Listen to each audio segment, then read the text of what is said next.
The rain had stopped an hour ago, but Lyrian Ashford still couldn't feel her fingers.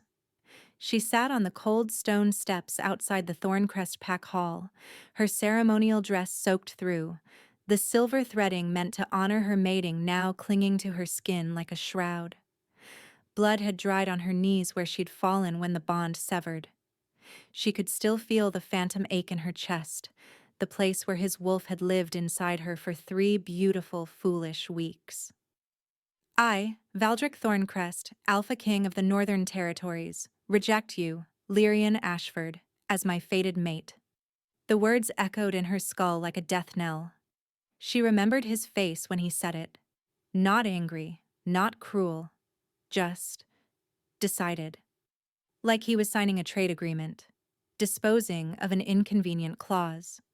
23 days ago, she'd felt the bond snap into place the moment their eyes met across the Great Hall. He'd been mid-sentence, addressing his counsel about border disputes, when his wolf had surged forward, golden eyes blazing through his human ones. Mate. The word had thundered through her blood, her bones, and her very soul. For 3 weeks, she'd believed she was the luckiest wolf alive. The Alpha King, the most powerful shifter in 5 territories, had chosen her. Lyrian, daughter of a disgraced minor pack, raised by a widowed mother who cleaned floors in the servants' quarters. She'd been nothing, a shadow, a footnote. Then Valdrich had looked at her, and she'd become everything. Until tonight.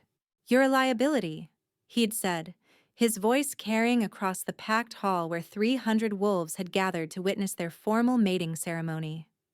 My enemies will use you against me. Your bloodline is weak. Your pack allegiance is questionable. And I cannot afford sentiment when I'm building an empire. She'd stood there in her silver dress, in front of every alpha, beta, and council member from 7 packs, while her fated mate listed the reasons she wasn't worth keeping. The bond was a mistake of fate. I'm correcting it. The rejection hit like a blade through her sternum. She'd felt their connection, that golden thread between their souls. Stretch, strain, and snap. Wolves around her had gasped. Some had looked away. A few had smiled. Lyrian had fallen to her knees, and Valdrich hadn't even flinched. Now she sat in the rain's aftermath, watching her breath form small clouds that disappeared into nothing. Her wolf was silent inside her, not dead, but wounded so deeply she'd retreated somewhere Lyrian couldn't reach. No one would help her. The servants who'd once been her mother's friends had turned their eyes away when the guards escorted her out. She had no money, no pack, no family left to claim her. Her mother had died 2 winters ago, believing her daughter would one day stand beside the Alpha King. I'm sorry, Mama. I believed it too. The sound of footsteps made her head snap up.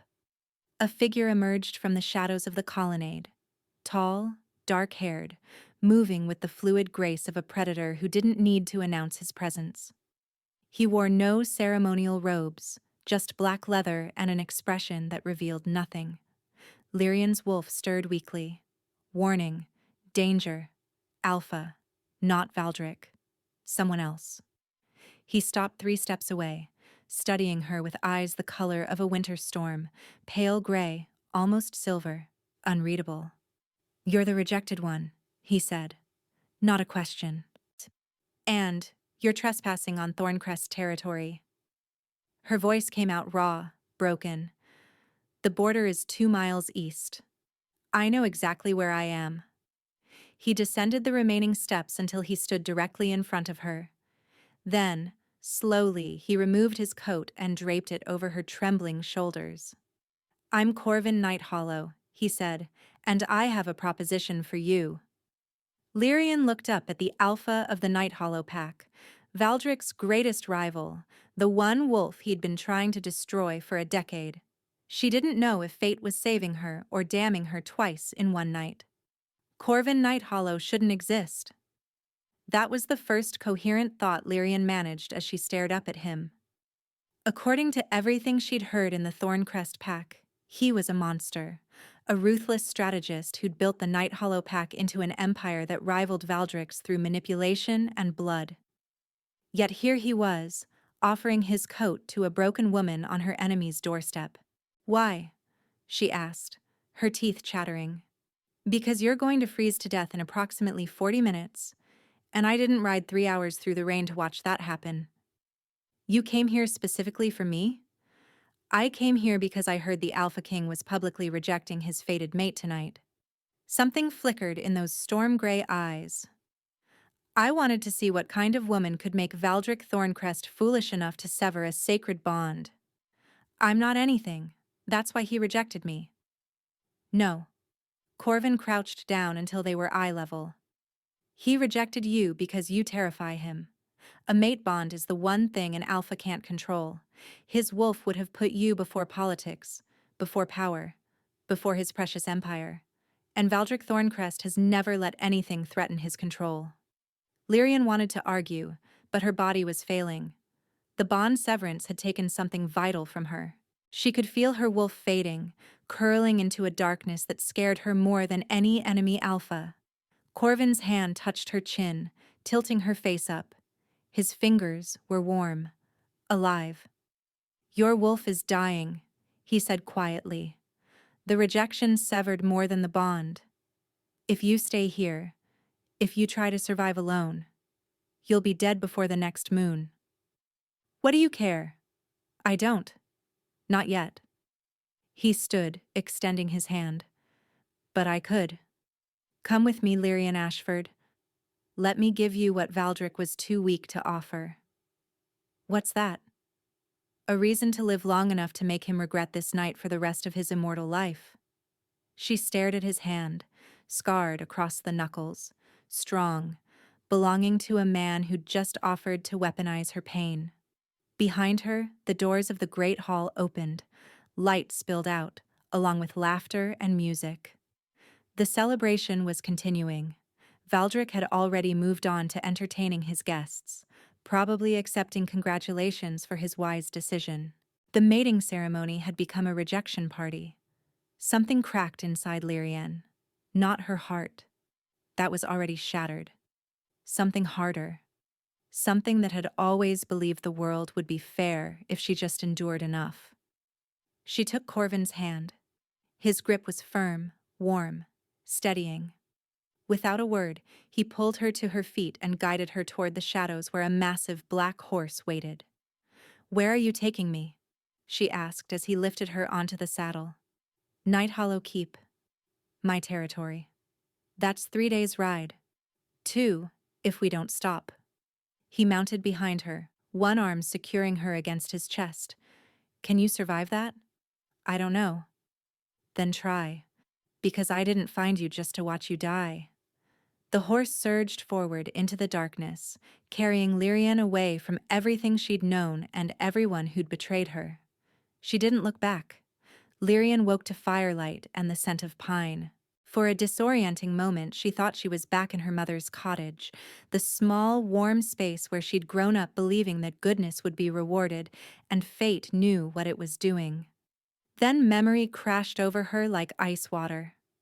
Rejection. Rain. An enemy's coat around her shoulders. She sat up too fast, gasping as pain shot through her chest where the bond had been torn away. The room spun. She was in a bed, an enormous one, draped in dark furs and silver-gray linens. A fire crackled in a stone hearth twice her height. "You've been unconscious for 2 days." Lyrian turned toward the voice. Corvin sat in a chair beside the window, watching her with those unreadable storm-gray eyes. Without his traveling coat, she could see the breadth of his shoulders, the controlled power in his frame. A thin scar traced from his temple to his jaw, a battle wound he'd never bothered to hide. 2 days? Her voice cracked. "Your wolf nearly died. My healer stabilized you, but the damage from the rejection..." He paused. "You'll carry scars. Inside, where no one can see." "I know." She could feel them already. Empty spaces where the bond used to live. Corvin stood, moving to a table where a pitcher of water waited. He poured a glass and brought it to her, helping her sit up enough to drink. His touch was impersonal, but careful. "Why did you save me?" Lyrian asked after draining half the glass. "I told you. I wanted to see what kind of woman—" "The real reason." Something shifted in his expression. Respect, maybe. Or recalculation. "Because Valdrich Thorncrest destroyed something precious to me 8 years ago," Corvin said. "He made it look like a territory dispute, called it collateral damage." His voice remained steady, but his eyes were winter storms. "I've been waiting for the right weapon to destroy him, and then he handed me one. I'm not a weapon. Not yet." Corvin sat on the edge of her bed close enough that she could see the flecks of silver in his gray eyes. "But you could be. You were bonded to him for 3 weeks. You've seen his private chambers, heard his council meetings, and observed his weaknesses. You know things about the Alpha King that no spy could ever learn. You want information.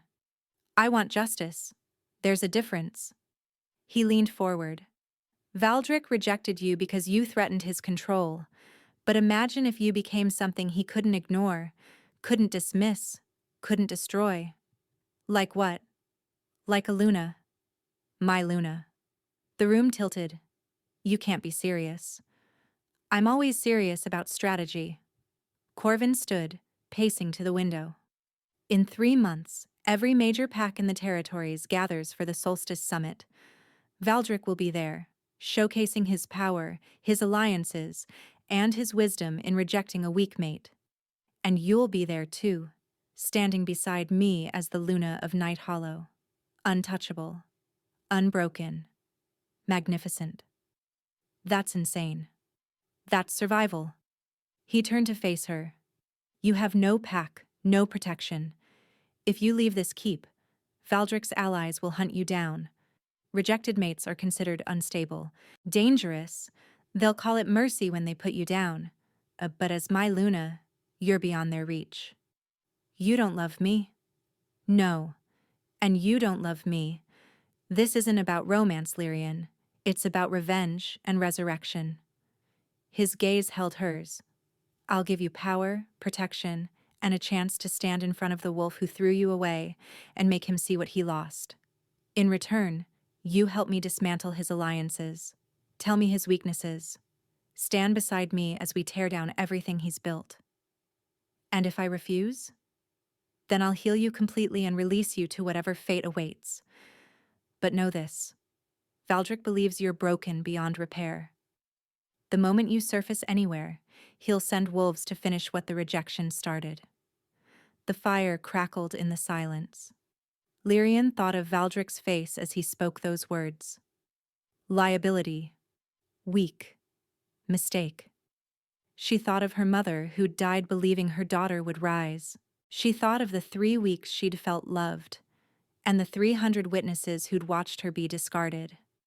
"If I do this," she said slowly, "I want your word that I'm a partner, not a puppet. I have a voice in strategy. I'm not just bait." Something that might have been surprise crossed Corvin's face. "You're negotiating terms while barely able to sit up." "Those are my terms." He studied her for a long moment. Then, unexpectedly, he smiled. It was a small thing, sharp-edged but genuine. "Agreed. Partner, not puppet. Anything else?" "One more condition." Lyrian held his gaze. "When we destroy him, and we will, I want him to know it was me. I want to see his face when he realizes what he threw away." Corvin extended his hand.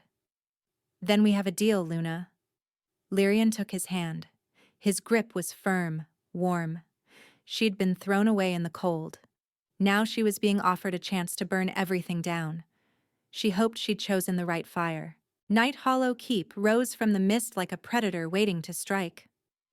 Unlike Thorncrest's golden spires and sunlit halls, Corvin's stronghold was carved from black granite, its towers sharp against the gray sky. The walls were ancient, scarred by centuries of battles, yet standing stronger than anything Lyrian had ever seen. Defensive, she thought, remembering how Valdrich had once mocked Night Hollow's architecture as primitive paranoia. Now it looked like safety. "You'll need to learn everything in 12 weeks, Corvin said as they passed through iron gates etched with wolf sigils. "The solstice summit waits for no one. 12 weeks to become a Luna. 12 weeks to look like one. Being one takes longer." Servants lined the courtyard, not the bowing, fearful kind she'd known at Thorncrest, but wolves who met her eyes directly, assessing, curious. Some nodded to Corvin with what looked like genuine respect rather than obligation. A woman with iron-black hair streaked with silver and a commanding presence stepped forward.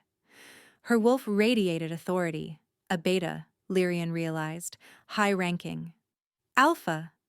The woman's curtsy was precise. "This is the Thorncrest reject?" "This is Lyrian Ashford," Corvin corrected, an edge in his voice. "Future Luna of Night Hollow. Treat her accordingly, Marin." Marin's sharp eyes swept over Lyrian, the borrowed clothes, the hollowed cheeks, the barely healed wound where the bond had been severed. Something shifted in her expression. Not pity. Recognition. "I'll have chambers prepared in the East Tower," Marin said. "And I'll assemble the trainers." "Trainers?" Lyrian asked. "Combat, protocol, pack law, political strategy." Corvin dismounted, then helped her down with careful hands. "You survived a public rejection. Now you'll learn to weaponize that survival." Marin stepped closer, lowering her voice. "The Alpha doesn't make careless choices. If he brought you here, he believes you can do this." Her gaze hardened. "Don't prove him wrong." The next hours blurred into overwhelming fragments. Her chambers were larger than her mother's entire cottage, a sitting room, bedroom, private bathing room with a copper tub fed by heated springs. Servants brought food she couldn't taste, clothes she couldn't imagine wearing, and a leather-bound journal with Corvin's angular handwriting on the first page. These pages contain everything you need to know about Night Hollow, our history, our enemies, our laws. Study them. The wolves here will test you constantly. Some want you to succeed. Others are waiting for you to fail so they can confirm what Valdrich proclaimed, that you're weak, unstable, and disposable. Prove them wrong. We dine together each evening at moonrise. Be punctual. We'll use that time to coordinate strategy and assess your progress. Remember our agreement. You help me destroy him. I keep you safe. Everything else is negotiable." Lyrian closed the journal and walked to the window. Through the mist, she could see the distant mountains that separated Night Hollow territory from Thorncrests. Somewhere beyond those peaks, Valdrich was probably celebrating his freedom from an inconvenient mate. "Let him celebrate," she thought. "Let him believe I'm broken and dying somewhere." In 12 weeks, she'd walk into the Solstice Summit and show him exactly what his rejection had created. 3 weeks into her training, Lyrian's wolf finally spoke. "He's watching us." She paused mid-strike, her practice blade hovering above the training dummy. Across the courtyard, Corvin stood in the shadows of the colonnade, arms crossed, expression unreadable. He'd been doing this every day, observing her combat lessons, her protocol sessions, her struggles to master pack law. Never interfering, never praising, just watching. That night at dinner, she finally asked, "Why do you hate him so much?" Corvin's fork paused halfway to his mouth. They sat at opposite ends of a table built for 20, candles flickering between them like small barriers. "Who says I hate him? You've spent 10 years building alliances against Thorncrest. You rode through a storm to collect his rejected mate. You're turning me into a weapon aimed directly at his heart." Lyrian held his gaze. "That's not politics. That's personal." Silence stretched between them.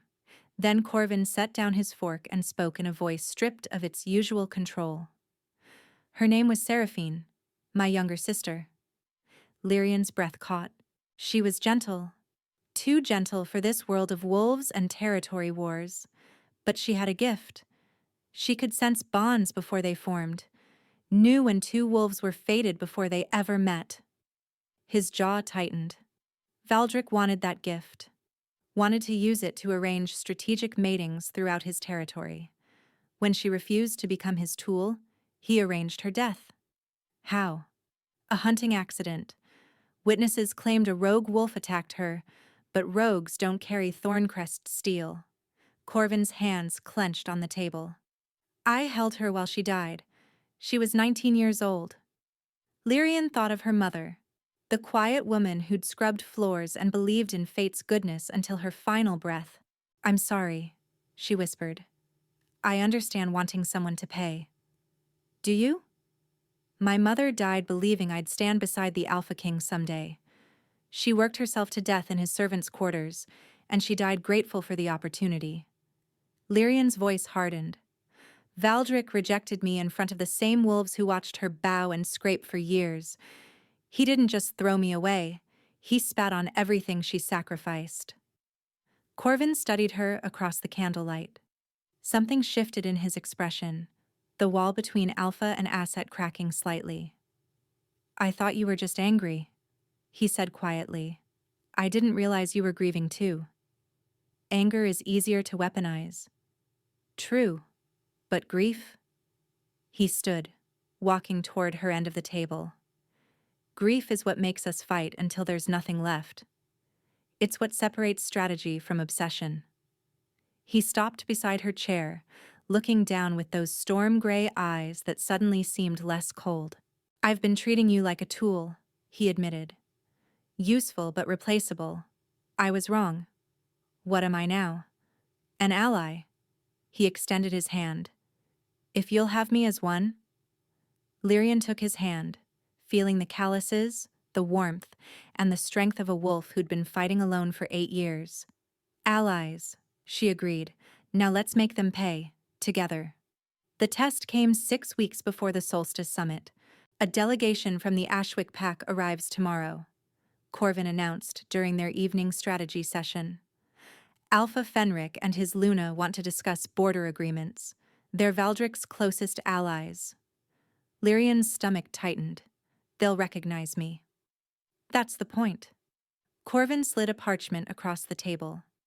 Fenric's pack invested heavily in a mining operation Valdrich promised would yield silver ore. According to my sources, those mines are nearly depleted.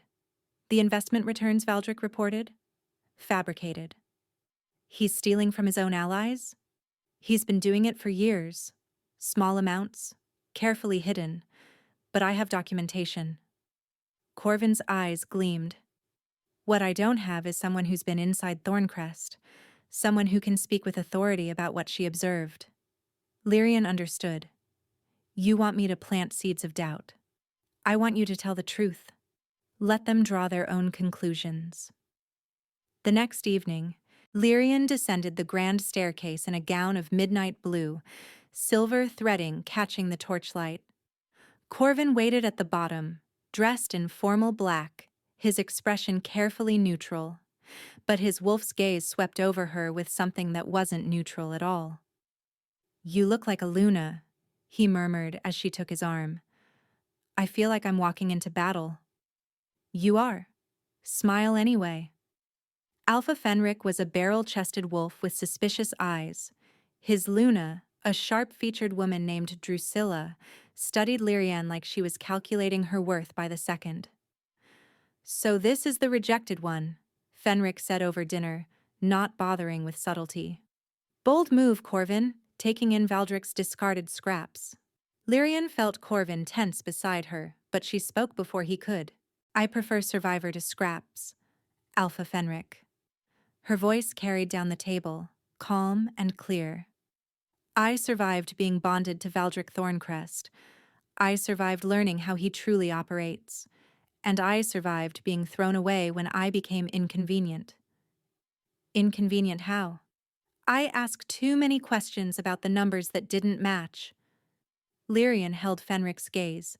Investments that showed impossible returns, pack funds that vanished into projects that only existed on paper. Drusilla's eyes sharpened. What kind of projects? Mining operations mostly, silver ore that never materialized. Returns that were promised but never verified. The table went silent. Fenrick's face reddened. You're suggesting... I'm suggesting nothing. Lyrian lifted her wine glass, perfectly composed. I'm simply sharing what I observed during my 3 weeks inside Thorncrest.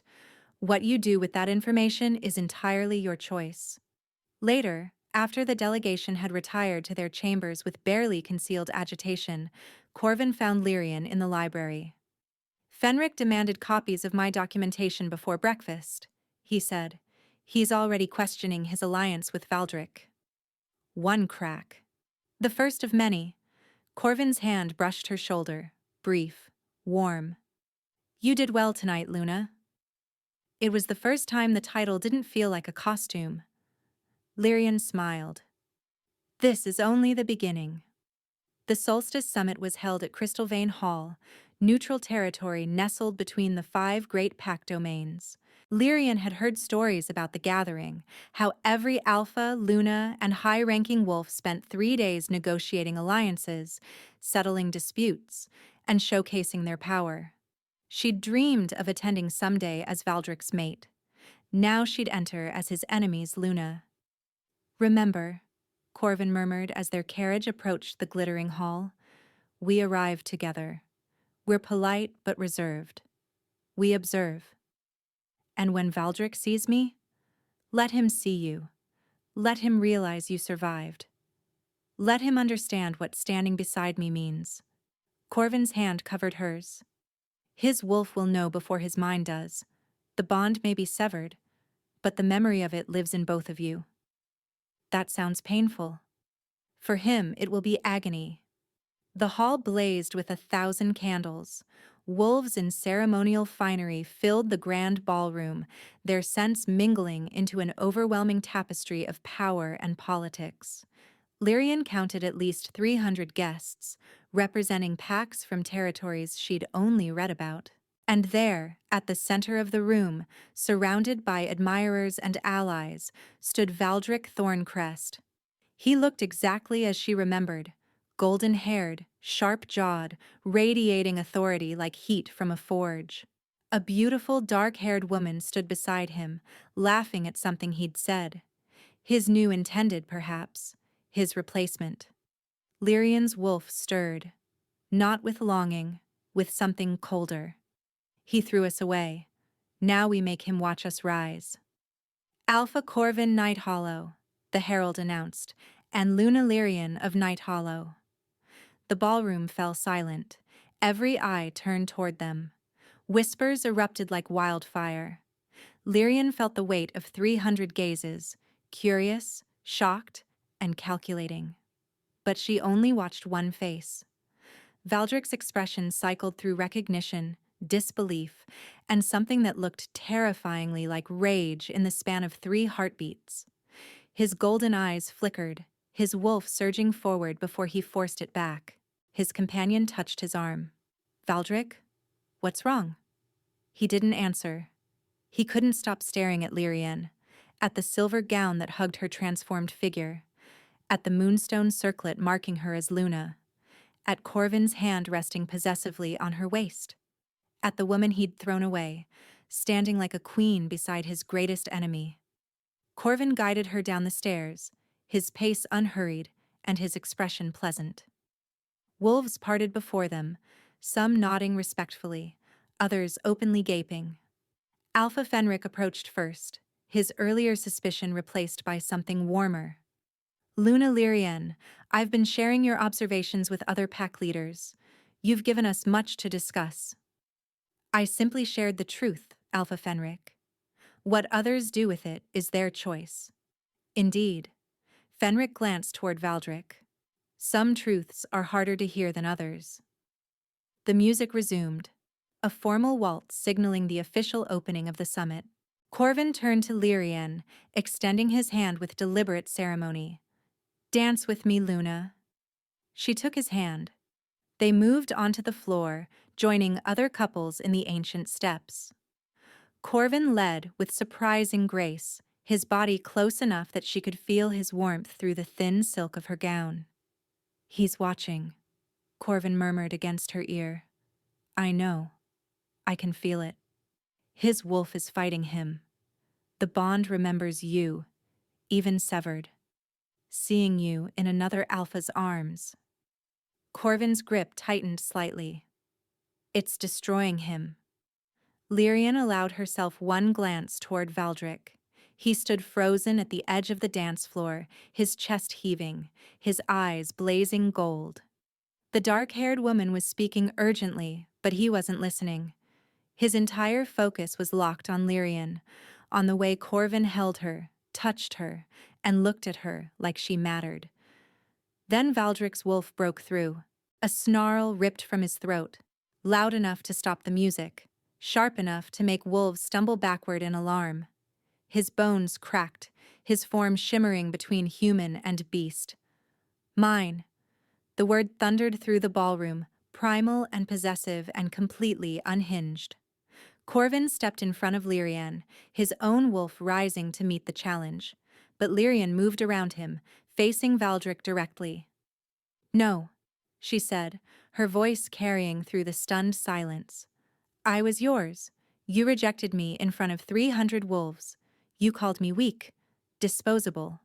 A mistake." She lifted her chin. "I'm not yours anymore, Valdrich. I belong to myself." His wolf howled, a sound of rage and loss and something that might have been regret. But it was far, far too late for regret. The summit continued despite Valdrich's breakdown, but the atmosphere had shifted. Wolves whispered in corners. Alliances that had seemed solid began showing cracks. Alpha Fenric wasn't the only one questioning his investments with Thorncrest. 3 other pack leaders had demanded audits before dawn. Lyrian should have felt triumphant. Instead, she felt hunted. "He's planning something," she told Corvin that night in their private chambers. "I saw him speaking with his beta after the incident. They kept looking toward me." "Let them look. You're protected here. But not everyone I care about is here." Corvin went still. "Explain." "My mother's sister, Aunt Thessaly. She lives in a small village on the border of Thorncrest territory. She took me in after my mother died, cared for me until I was summoned for the mating ceremony." Lyrian's hands trembled. "She's human. No wolf blood, no pack protection. If Valdrich wants to hurt me, he'd go through her. She's all I have left." Corvin was already moving toward the door. "I'll send riders tonight. We'll bring her to Night Hollow before—" A knock interrupted him. Marin entered, her face grave. "Alpha, a messenger from Thorncrest." She handed Corvin a sealed letter. He read it, and his expression turned to ice. "What is it?" Lyrian asked. He handed her the letter without a word. "To the false Luna of Night Hollow, your aunt sends her regards from my guest quarters. She's being treated well, for now. Her continued comfort depends entirely on your cooperation. You stole information from my house. You've spread lies that damage my reputation and my alliances. This ends now. Present yourself at Thorncrest by tomorrow's moonrise. Come alone. Confess publicly that your accusations were fabrications born from a rejected mate's spite. Do this, and your aunt will be released unharmed. Refuse, and I'll send her back to you in pieces." Valdrich Thorncrest, Alpha King Lyrian's legs gave out. Corvin caught her before she hit the floor. He took her. She couldn't breathe. "I have to go. I have to—" "You're not going anywhere."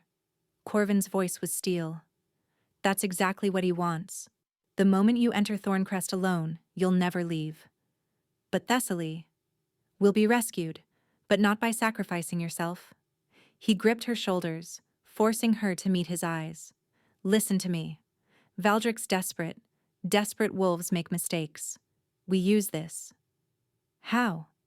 "The summit doesn't end for 2 more days. Every alpha in 5 territories is here, watching Valdrich unravel. If we can prove he's kidnapped a human civilian to manipulate a Luna. Corvin's smile was sharp. He won't just lose allies, he'll lose everything. That takes time. Thessaly doesn't have time. Then we move fast. He released her shoulders, cupping her face instead. I have wolves positioned near Thorncrest, scouts who've been mapping his territory for years. While Valdrich waits for you to surrender, we'll extract your aunt. And if it fails, it won't. You can't promise that. No. His thumbs brushed her tears. But I can promise I'll burn Thorncrest to the ground before I let him take you. And I can promise your aunt matters to me because she matters to you. Lyrian stared at him. This wolf who'd started as strategy, become an ally, and was now offering to risk everything for a human woman he'd never met. Why? She whispered. Why do you care this much? Corvin was quiet for a long moment. Because somewhere between the contract and now, he said softly, this stopped being about revenge. The rescue party left at midnight. Corvin's best wolves, silent, deadly, loyal beyond question, disappeared into the darkness with orders to bring Thessaly back alive, no matter the cost. Lyrian stood on the tower balcony, watching them go, her heart torn between hope and terror. You should rest. Corvin's voice came from behind her. I can't. Not while she's in danger because of me. She's in danger because of him. Don't confuse the two. He moved to stand beside her, close enough that their shoulders nearly touched. The moon hung heavy and full, casting silver light across the mountains that separated them from Thorncrest. When did this become real for you? Lyrian asked quietly. Corvin didn't pretend to misunderstand. The night you negotiated terms from a sick bed. You could barely sit up, but you demanded to be a partner, not a puppet. A ghost of a smile crossed his face. I realized then that you weren't going to be easy to control, and I found I didn't want to. I thought you wanted a weapon. I thought I did too. He turned to face her fully. But weapons don't make you laugh during strategy sessions. They don't challenge every assumption you've held for a decade. They don't make your wolf pace restlessly every time they leave the room. Lyrian's breath caught. Corvin, I know this wasn't the arrangement. I know you came here for revenge, not. He stopped, seemingly searching for words. I'm not good at this. Seraphine used to say I had all the emotional warmth of a glacier. She wasn't wrong. No, but glaciers can crack. He reached out slowly, giving her time to pull away, and tucked a strand of hair behind her ear. You cracked me, Lyrian. Somewhere between then and now, I stopped seeing a strategic advantage and started seeing you. I was rejected, she whispered, thrown away, called weak and disposable. By a fool who couldn't recognize what he had. What if I'm broken? What if the bond damage means I can't? You're not broken. Corvin's hand cradled her cheek, warm and steady. You're scarred. There's a difference. Scars mean you survived. And you didn't just survive. You transformed. You became magnificent. Lyrian felt tears sliding down her face. I'm terrified. Of what? Of believing this is real, of trusting again, of waking up tomorrow and finding out this was just another performance. Then let me prove it's not. He kissed her. Not the formal, ceremonial touch they'd shared at their Luna announcement. This was real, desperate and tender and achingly honest. His hands cupped her face like she was precious. Her fingers clutched his shirt like he was the only solid thing in a world that kept shifting beneath her feet. When they finally pulled apart, Lyrian was trembling. That wasn't strategy, Corvin said roughly. No, it wasn't.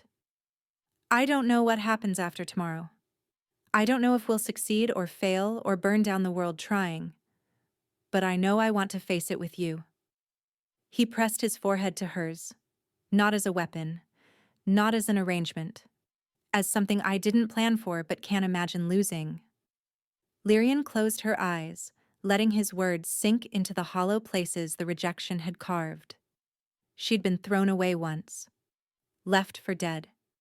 But here, in Corvin's arms, she felt like she'd finally been found. Dawn brought news that made Lyrian's knees buckle with relief. She's safe. Corvin strode into her chambers, exhaustion lining his face, but triumph blazing in his eyes. My wolves extracted her an hour ago. She's being brought to Night Hollow as we speak. Lyrian threw her arms around him, sobbing into his chest. He held her tightly, letting her release the terror she'd been carrying all night. There's more, he said when she finally pulled back. Valdrich's guards talked. My wolves can be very persuasive when motivated. We have testimony that he ordered the kidnapping directly. We have proof. What kind of proof? Letters in his own hand, instructions to his beta, names, dates, details. Corvin's smile was sharp.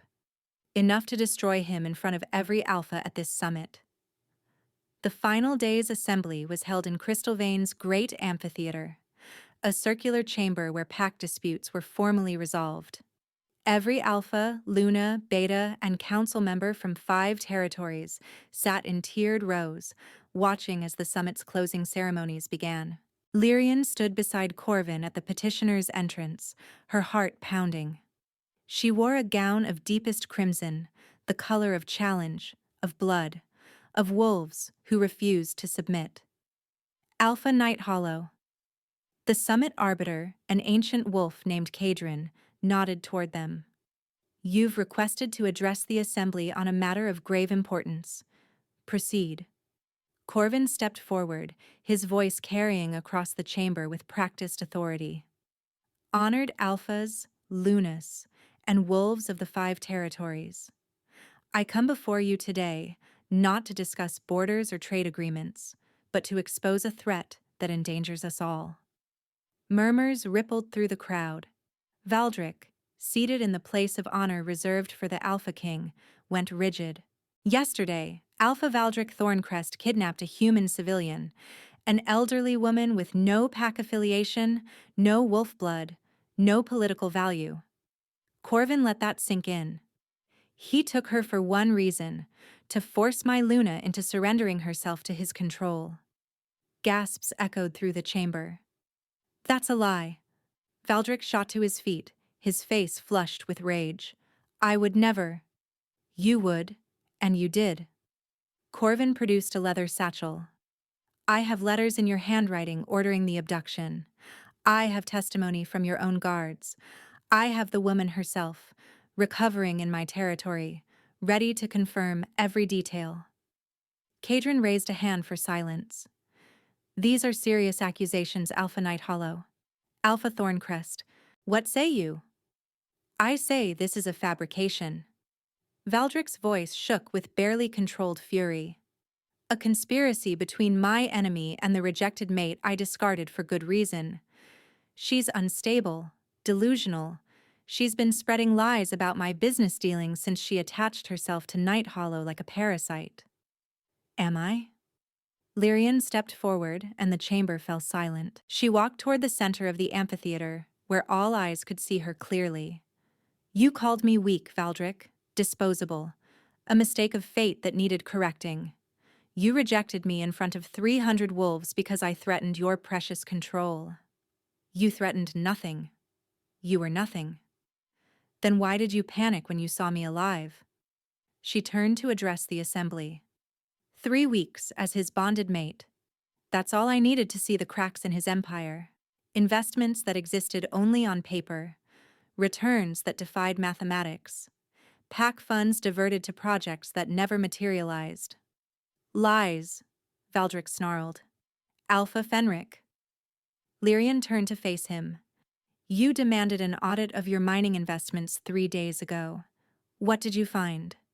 Fenric's jaw tightened. 70% of the reported returns were fabricated.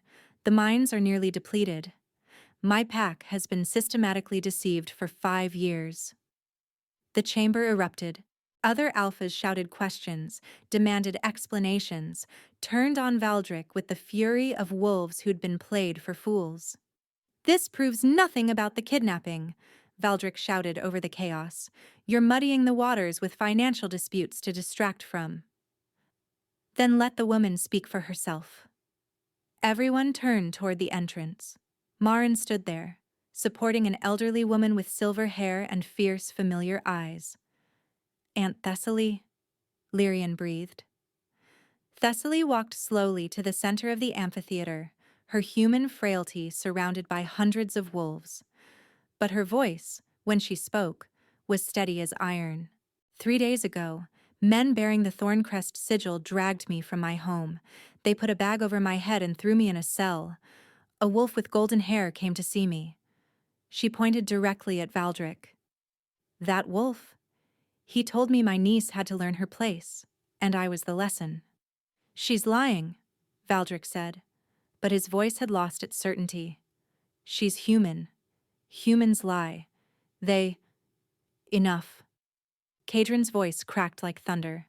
"Alpha Valdrich Thorncrest, the evidence presented here suggests crimes against pack law, human rights, and the sacred bonds that unite our territories. I hereby call for an immediate vote of no confidence." "You can't." "I can, and I do." Cadron turned to the assembly.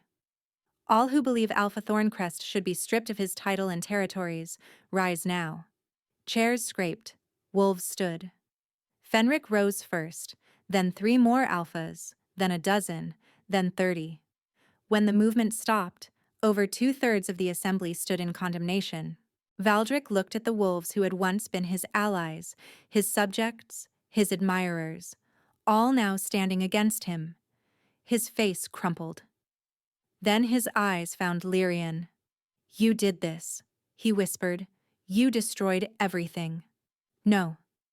Lyrian held his gaze without flinching. "You destroyed yourself the night you threw me away. I just made sure everyone saw the truth." Guards moved forward to take Valdrich into custody. He didn't resist. He couldn't stop staring at the woman he'd rejected, the woman who'd just ended his reign. "Lyrian," he said, as they dragged him past her. "I don't." Her voice was cold. "You had your chance to speak. You used it to call me weak." She turned her back on him and didn't watch him go. The summit ended in chaos and restructuring. New alliances formed, old hierarchies crumbled. Valdrich's territories were divided among the packs he'd defrauded, and a council was established to prevent any single alpha from accumulating such unchecked power again. Lyrian watched it all from Corvin's side, still not quite believing what she'd helped accomplish. That night, in the quiet of their chambers at Crystal Vane, Corvin found her standing at the window, staring at the stars. "You should be celebrating," he said. "I should be many things." She turned to face him. "Instead, I keep thinking about what comes next. The arrangement was revenge. The revenge is complete. So where does that leave us?" Corvin crossed the room slowly, stopping close enough to touch, but waiting. "Where do you want it to leave us?" "I don't know. I've never been good at wanting things for myself. My mother taught me to serve. Valdrich taught me to perform. Even with you at first." She laughed softly. "I was so focused on becoming a weapon that I forgot to ask what I actually wanted." "What do you want, Lyrian?" The question hung between them like an invitation. "I want mornings where I don't wake up afraid. I want to build something instead of destroy something. I want—" Her voice broke. "I want this to be real. Not strategy, not performance. Real." Corvin closed the distance between them, cradling her face in his hands. "That night on the balcony, when I kissed you, I meant every moment of it. But I need you to understand something deeper." He took a breath. "This isn't just attraction anymore, it's certainty. You're not someone I fell for by accident. You're someone I'd choose again and again, in every possible version of this life." Tears spilled down Lyrian's cheeks. "I spent so long believing I wasn't worth choosing. Valdrich made me feel like loving me was a burden someone had to escape. She touched his face. You make me feel like loving me is something worth fighting for. Because it is. His voice was fierce, and I'll spend the rest of my life proving that to you. He kissed her then, slow and deep and full of promise. When they pulled apart, Corvin smiled, a real smile without edges or calculation. So what happens now? Lyrian asked. Now we go home, not as allies, not as an arrangement. He pressed another kiss to her forehead, as something neither of us planned, but both of us needed. That sounds terrifying. It does, he agreed. Let's do it anyway. 6 months later, Night Hollow Keep had transformed. The fortress that had once been cold and defensive now hummed with life. Wolves from 3 territories had sought refuge there, displaced by Valdrich's fall, searching for a pack that didn't see them as disposable. Lyrian had given them one. She called it the Moonrise Sanctuary, a place for rejected wolves, broken wolves, wolves who'd been told they were weak and worthless and had nowhere else to go. Corvin had initially protested resources, security, politics. But he'd come around when he saw the first young wolf arrive, trembling and hollow-eyed, and watched Lyrian wrap her in furs and promise her safety. You're building an army, he'd observed one evening, watching Lyrian train a group of formerly rejected mates in combat techniques. I'm building a family, she'd corrected. There's a difference. Now, standing on the balcony where they'd shared their first real kiss, Lyrian watched snow fall gently over the mountains, the same mountains that separated her from the territory where she'd nearly died. Valdrich was in exile now, stripped of his title and power, forbidden from entering any allied territory. She'd heard he'd gone mad, his wolf unable to reconcile what his human pride had destroyed. Some said he howled her name in his sleep. Lyrian felt nothing when she heard these stories. Not triumph, not pity. Just the quiet satisfaction of a wound that had finally healed. You're thinking too hard. Corvin appeared beside her, draping a fur over her shoulders. Your face gets this crease right here when you overthink. I'm thinking about fate. Dangerous territory. Maybe. But I keep wondering, what if you hadn't ridden out that night? What if you'd chosen a different road? What if you'd seen a rejected wolf on the steps of Thorncrest and decided I wasn't worth the trouble? Corvin was quiet for a moment. Then he turned her to face him. I don't believe in fate, he said. I believe in choices. I chose to ride out that night because I wanted to see what kind of wolf could make Valdrich foolish enough to sever a sacred bond. I chose to offer you refuge because I recognized something in you. The same grief, the same fury, the same refusal to stay broken. He pulled a small velvet box from his pocket. And I chose this because I want to keep choosing you, every day, for the rest of our lives. Lyrian opened the box. Inside lay a ring of black silver, set with a moonstone that seemed to glow from within. It was Seraphine's, Corvin said softly. She told me once that she'd know my true mate by whether I was willing to give it away. I've been carrying it for 8 years, waiting for someone worthy. Tears blurred Lyrian's vision.